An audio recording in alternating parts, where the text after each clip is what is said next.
Well, hello, my valued listeners, and welcome to a brand new month and new episodes of Living in Your Power. I'm your host, Dr. Marleen Greenleaf, and I cannot wait to walk with you through the journey we're starting this April.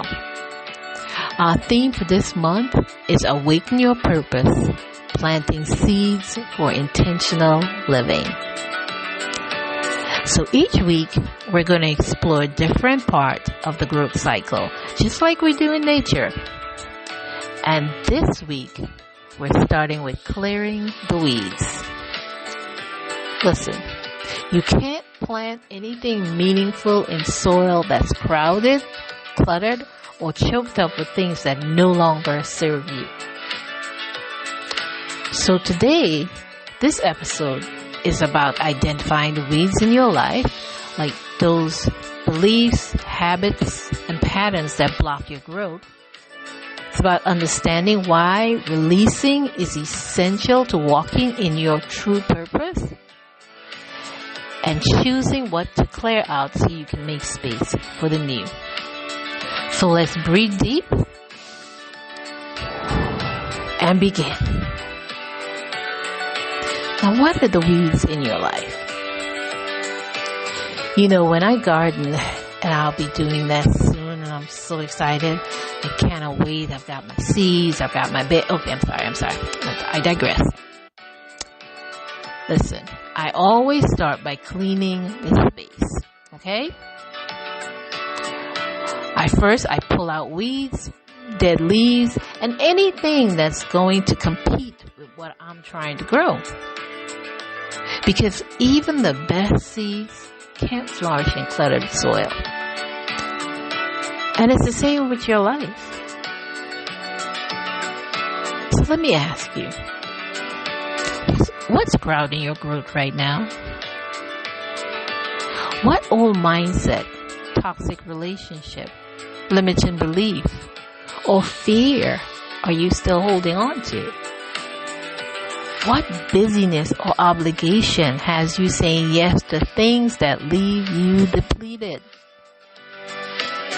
These are your weeds. And the truth is, you cannot grow what you do not clear. So I'll be real with you, like I always am.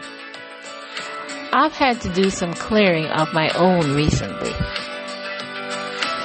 I've had such as things I said yes to out of habit or guilt,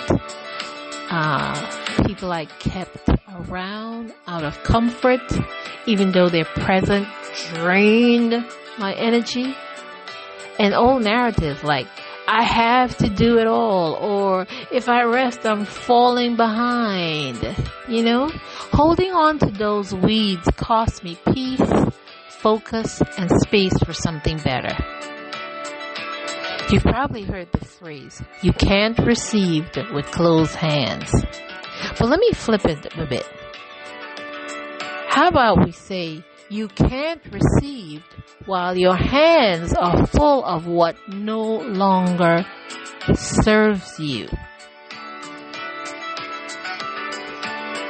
Think on that. You can't receive while your hands are full of what's no longer serving you.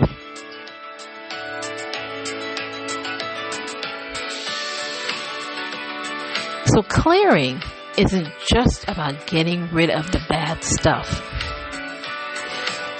For me, it's a sacred act of faith. When you're clearing, to me, it says that you're saying to God, I trust that something better is coming, and I'm making room for it. Now, it's not always easy, and sometimes clearing means saying no to something that looks good, but isn't aligned. It means sitting still long enough to hear your own thoughts, and that takes courage. But hear me clearly.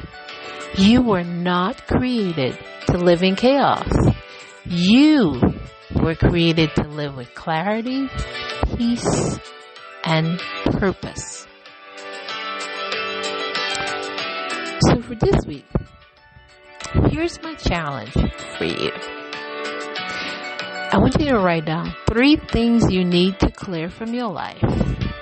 These can be beliefs, habits, commitments, relationships, or even physical clutter. And beside each one, I want you to write the empowered action you will take to begin releasing it. Maybe it's saying no to a new request. Maybe it's taking a social media break.